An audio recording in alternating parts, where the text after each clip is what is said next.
Oke, selanjutnya kita bakal bahas yang present value cinnamon. Dan di present value juga ada subbabnya lagi yang namanya multi-tab and uniform cast flow. Jadi di sini tuh kita kayak misal pengen mendapatkan uang segini di tahun segini dengan nilai deposit tidak sama. Jadi uh, kita tuh ngasih nilai deposit yang tidak sama di tahun ini untuk mendapatkan nilai uang di yang akan datang, tapi nilai depositnya itu tuh nggak sama gitu, dan nilai yang kita harapkan di tahun yang ke depan juga tidak sama, dan ini tuh ada kurun waktunya gitu.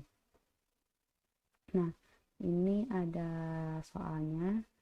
Nah, kalau sebelumnya tadi kita nggak bisa pakai cara cepat, jadi kita bisa pakai cara cepat. Tapi kalau misal multiple ini kita harus ngitung satu-satu, tahun ke satu, tahun kedua, tahun ketiga gitu. Nah, jadi ini tuh soalnya berapa sih nilai present value yang sekarang dari aliran kas berikut selama 6 tahun. Jadi di tahun pertama kita harapkan mendapatkan $300. Tahun kedua kita mengharapkan $200 gitu-gitu sampai 6 tahun. Di 6 dan di 6 tahun, di tahun ke-6 maksudnya dapat $400 dengan bunga 5%. Nah, berapa sih yang harus kita depositokan ya, atau yang kita tabungkan dari nilai yang pertama gitu? Berapa biar menghasilkan nilai 300 gitu lah intinya. Oke, yang pertama, nah tadi udah aku singgung ya, kalau misalnya ini, kalau mas kalau soal ini kita harus cari satu-satu gitu. Ini rumusnya ya teman-teman. Yang pertama di tahun ke-1 kita pakai, pakai yang nilai yang ribetnya dulu. Oke, yang tahun pertama itu ini adalah future value-nya ya. Cash flow itu adalah future value-nya. Oke, jadi yang tahun ke-1 future value-nya 300 plus 1/1 ditambah itu interest atau bunganya 5%, terus dipangkatin 1, pangkatin N ya, atau tahun ke-1 gitu. Nah, hasil ini adalah udah aku hitung ya teman-teman. Nah, kalau misalnya teman-teman mau hitung juga, sok dihitung dulu. Ini hasilnya 0,952. Nah, nanti eh, tinggal dikaliin aja sama 300. Hasilnya adalah 285,71. Nah, kalian bisa tulis aja sendiri di sini ya. Atau enggak, bentar. Oh, enggak. Bentar dulu deh ya, biar semuanya. Oke, di tahun kedua biar enggak ribet ya teman-teman, kita pakai yang lebih gampangnya. Cuma kalau tadi yang future value FVIF, kalau ini tuh PVIF. Jadi di sini juga ada tabelnya. Oke, jadi ini 5% dan N-nya ganti ya teman-teman. N-nya dari tahun kedua. Oke, ini masih masih FVIF. Nah ini PVIF. Oke, jadi tadi adalah 5% dan tahunnya 2. Ini 5% dan tahunnya 2, 0,9070. Nah, 0,9070 nanti dikalikan langsung ke 200, hasilnya 181. Nah, tahun yang ketiga juga sama, tapi ini N-nya 3 ya, karena tahun ketiga. Nah, tahun ketiga tuh 0,8638. 0,8638. Jadi nanti dikalikin sama future value di tahun ketiga atau cash flow-nya yang di tahun ketiga, yaitu 400. Gitu sampai tahun ke-6. Gitu ya. Nah, ini selanjutnya dari tahun 1 sampai tahun ke-6 kalian hitung atau kalian jumlah kayak 285,71 ditambah tahun keduanya berapa, tahun ketiganya berapa, sampai tahun ke-6-nya berapa ya. Itu hasilnya 1600 $83,09. Nah, ini bisa kalian tambah dulu, coba ya.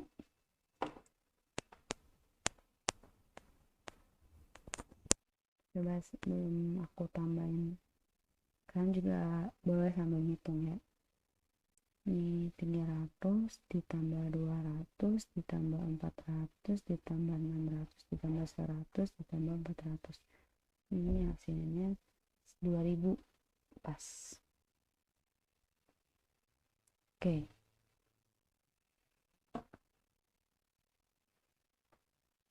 Oke, jadi kesimpulannya gini teman-teman.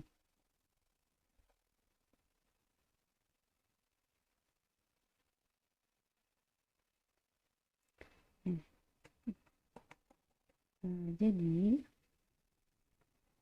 untuk mendapatkan $2000, nah kalian harus mendepositokan nilai uang sekarang sebesar $1.683,09 gitu. Bisa juga nanti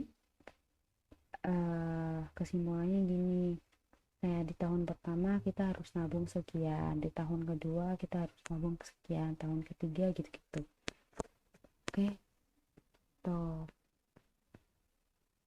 Oke, selanjutnya, jadi tadi udah single amount, yang sekarang adalah annuities. Jadi annuities itu sederet cash flow yang nilainya sama. Jadi tahun pertama nilainya 100.000, tahun kedua 100.000 gitu annuities tuh. Nah, yang pertama future value dulu, yang annuity.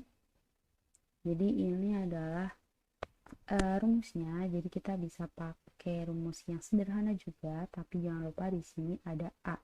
A itu menandakan annuity atau deretan cash flow yang sama gitu. Nah, ini interest, tingkat bunga, end period, PNP itu payment. Oke, jadi ini soalnya PRT melakukan deposito setiap akhir periode. Berarti setiap akhir tahun selama 4 tahun sebesar 5.000 dengan tingkat bunga 7%. Berapa jumlah deposit Tuan A, Pak RT, salah ya, Pak RT pada tahun kelima. Oke.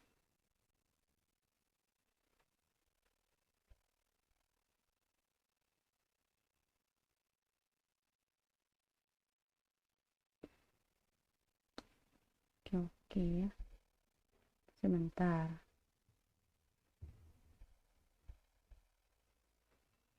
Ini oke, di sini harusnya 5 ya. Bukan 4.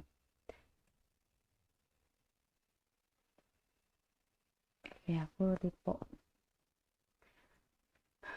Oke, jadi ini tahun 5 berarti ini M-nya, dan 7% itu ada I-nya, dan 5.000 itu adalah PNT-nya atau payment-nya. Oke, jadi langsung dimasukin aja. Ini jangan lupa diketahui dan ditanya. Nah, di sini tuh rumusnya ya. Jadi rumusnya tuh, karena kalau misalnya di PPT itu ribet ya, nggak bisa kayak pangkat-pangkat gitu. Nah, ini harusnya tuh PNT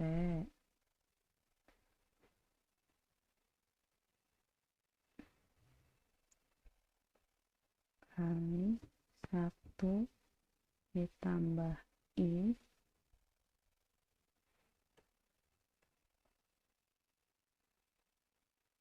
pangkat N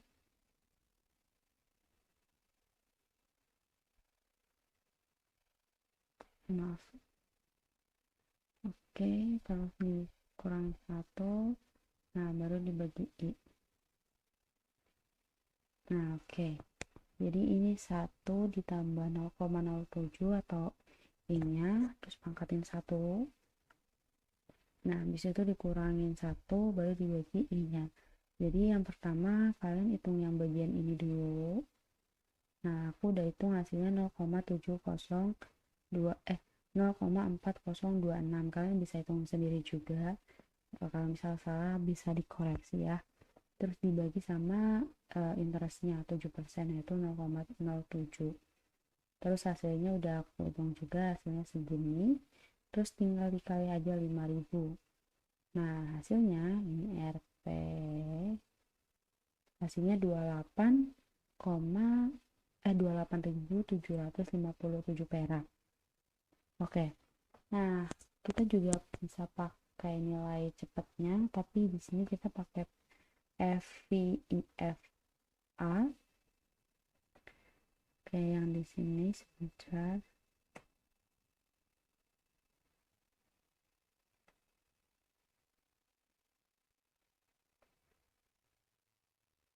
Nah, ini ya.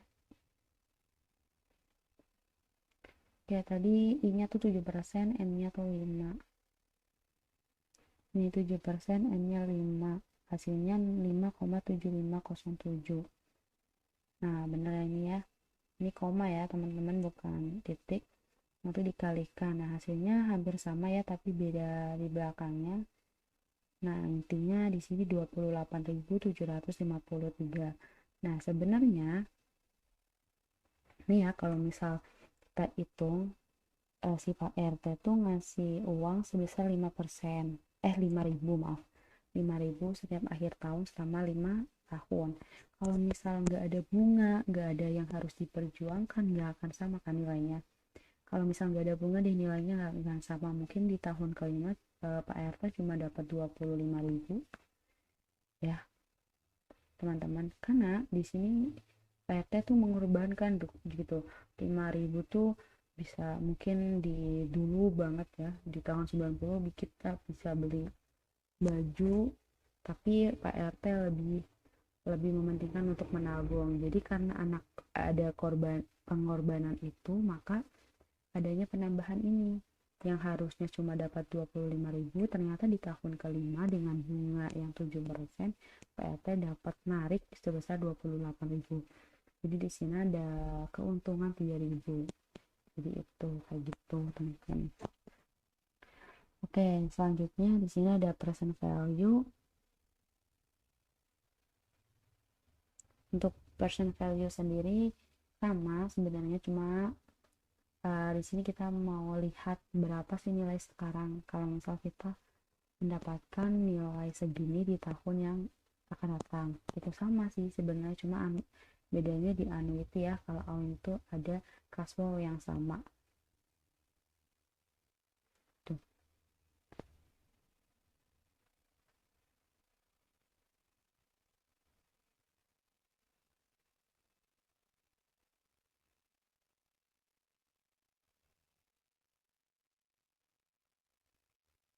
Oke, maaf ya. Oke, di sini ada contoh soal Pak RT membeli, ini membeli ya.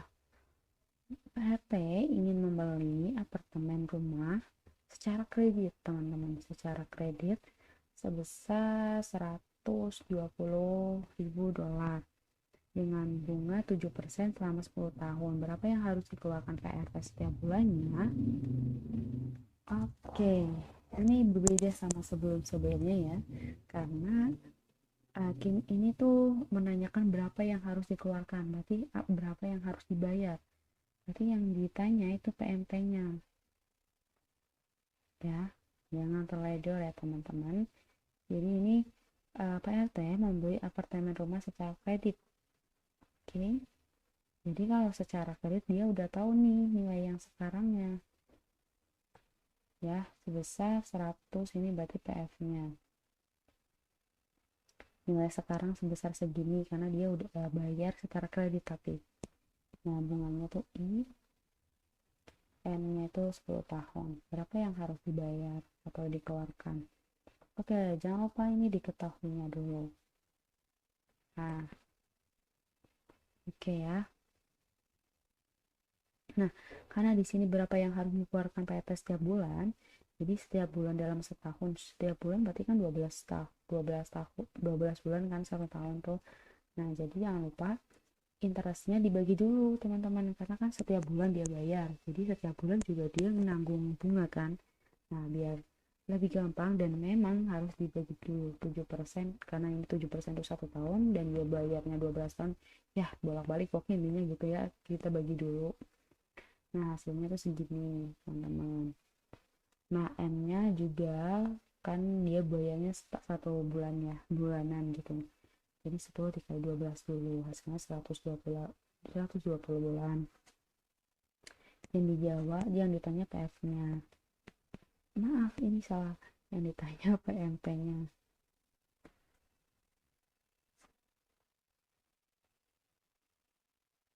Oke.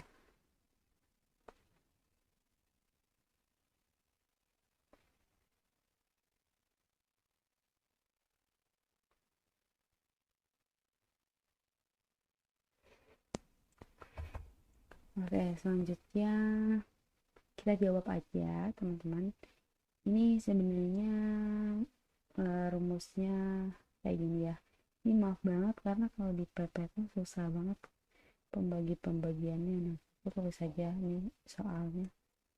PMT dalam kurung 1 kurang 1 aduh, 1 ditambah I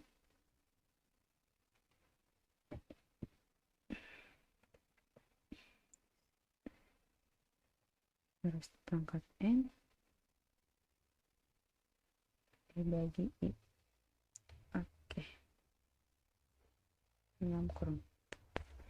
Ya teman-teman, mohon maaf, ini sebenarnya kita bisa pakai rumus yang sederhana ya, tapi karena dia bayarnya bulanan dan N-nya banyak banget 120 dan bunganya yaitu 0,005, di tabelnya tuh nggak ada N sebesar itu dan I sekecil itu. Jadi alhasil kita ngerjainnya secara manual. Oke, kita ini masukin aja dulu. Nah, kalian bisa hitung ini dulu ya. Ini yang ini dulu. Nah, jadi hitung ini dulu. Nah, nanti warna. Nah, kalian bisa hitung ini dulu. Oke, nah hasilnya segini. 2,0016. Kalau misal kalian itu juga, kalau misal ada yang salah juga mohon dikoreksi. Nah, setelah itu bagi ini 1 dibagi hasil yang ini, berarti ini 1 dibagi hasil yang ini. Nah, hasilnya segini, 0,499. Nah, setelah itu hasil dari ini dikurangin ini dulu, jadi 1 dikurangin sama hasil semuanya ini. Jadi 1 dikurangin ini seberapa, baru kalau misalnya udah ada hasilnya baru dibagi sama I yang udah dibagi 12 ini. Nah, hasilnya 86,2758 ya ini. Nah, karena kita untuk mencari PMT-nya, jadi PMT-nya dipindah ruasin. Nah, PMT jadi dibagi ya, hasilnya 120 dibagi hasil sama hasil ini. Nah, hasilnya yaitu 1.390 dolar per bulan. Jadi Pak RT harus membayar tagihannya sebesar 1.390,88 dolar per bulan. Jadi kalau misal di total yang dikeluarin Pak RT itu sebesar 166 dolar, 166.905 dolar. Nah, gitulah. Jadi sebenarnya sebenarnya si apartemennya itu tuh cuma harganya 120.000, tapi karena dia menggunakan kredit dan ada bunganya juga, pasti akan menambah dong, nggak akan bagian apartemennya rugi gitu ya kalau misalnya nggak ada bunganya. Nah, inilah hasilnya, bahwa ada, kalau misalnya dipikir logika tuh, dia dapat rugi sebesar 46-an dolar ya, 64 64.000 sekian dolaran, karena dia pakai kredit dan pakai bunga. Oke, nah selanjutnya di sini ada risk and return. Jadi untuk pertama kita bakal bahas yang returnnya dulu. Returnnya yaitu expect return adalah pengembalian yang diharapkan investor, dan required return adalah nilai pengembalian yang sudah dihitung resikonya. Oke, di sini untuk rumusnya untuk expect cash flow-nya yaitu segini, terus expected rate of return-nya segini. Oke.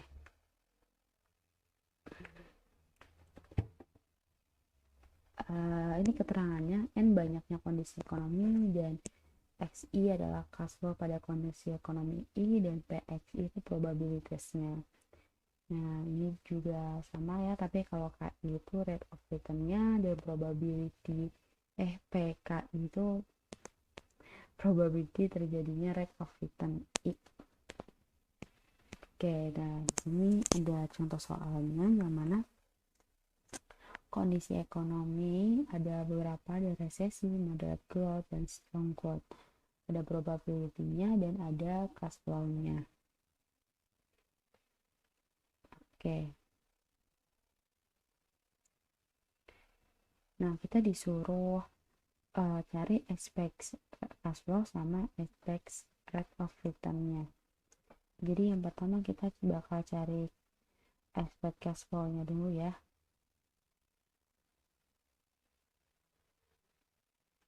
Nah, cash flow-nya ini berarti XI dan probability-nya itu PXI.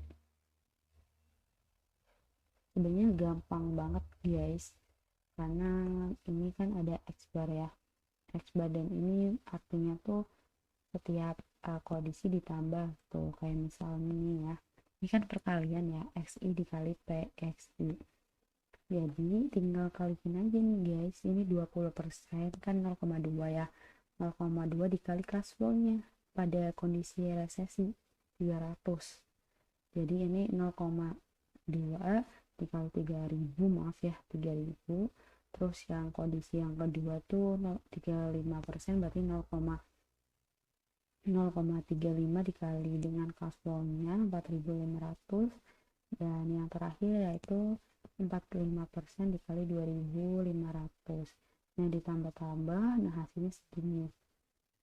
Berarti jadi jadi cash flow yang kita harapkan dengan mempertimbangkan kemungkinan tinggi kondisi ekonomi, kita bisa berharap mendapatkan cash flow sebesar 2.850.000 tuh. Nah, untuk expect rate of return-nya,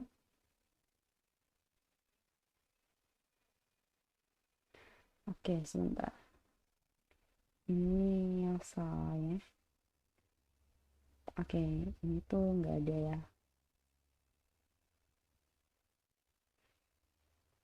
Ini baru yang cash flow-nya.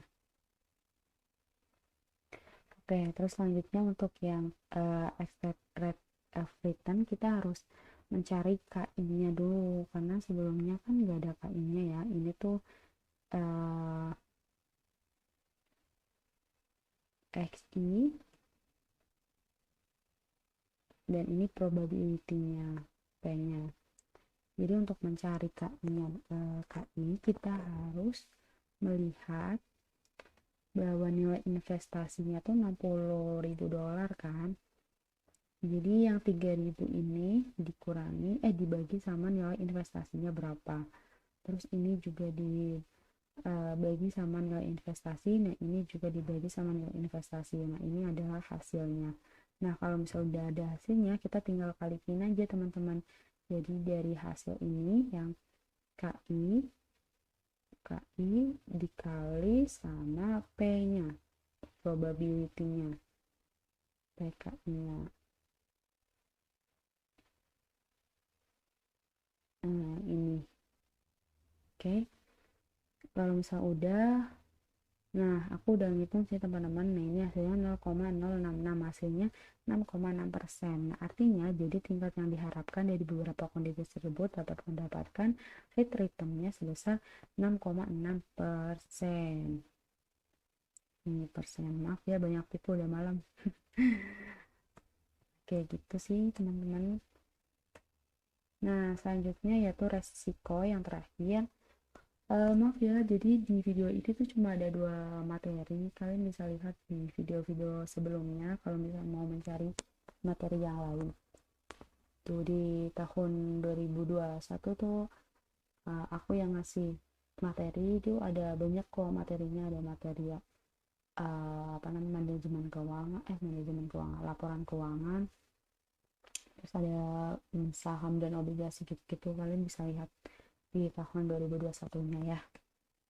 Oke, sebelumnya resiko itu apa? Jadi ada 2, resikonya adanya unsystematic dan sistematik. Kalau unsystematic adalah resiko yang sifatnya unik. Jadi resikonya tuh cuma terjadi di satu industri. Kayak misal kelangkaan oksigen buat di rumah sakit.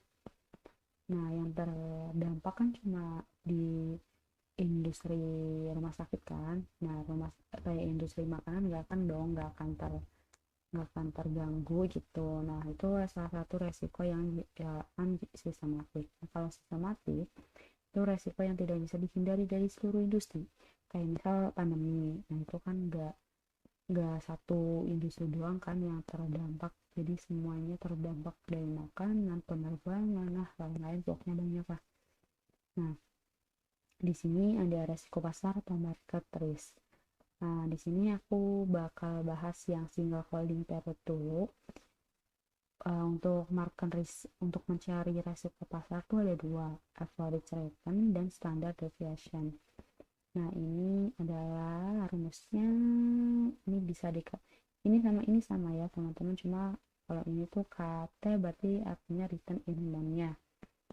Ini juga standar deviasinya tuh melihat resikonya teman-teman, resikonya atau risknya, jadi pakainya standar deviasi.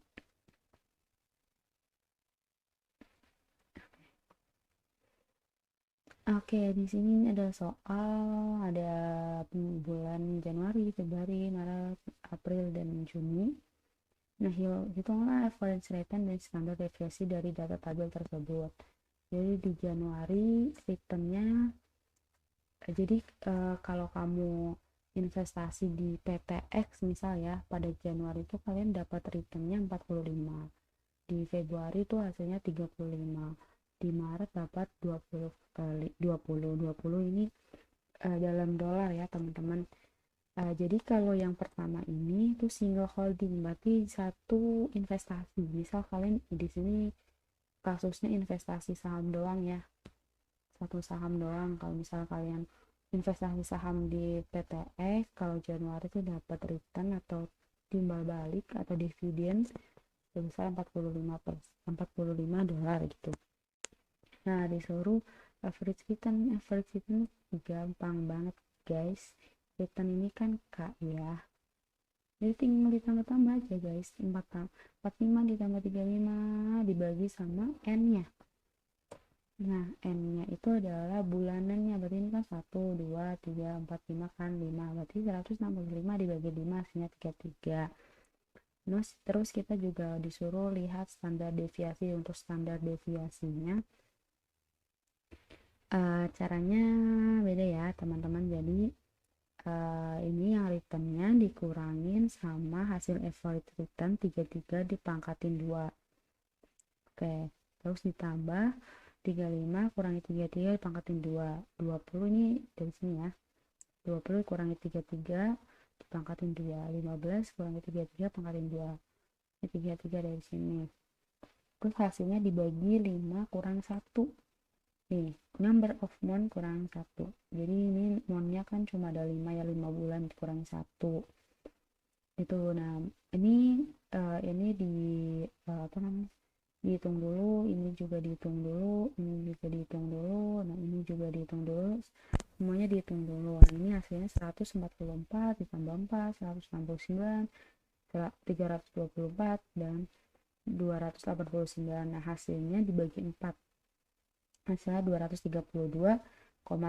Nah, standar deviasinya berapa? Ini pangkat dari 232,5 itu hasilnya 15,2%. Jadi ini adalah resikonya. Resiko. Oke.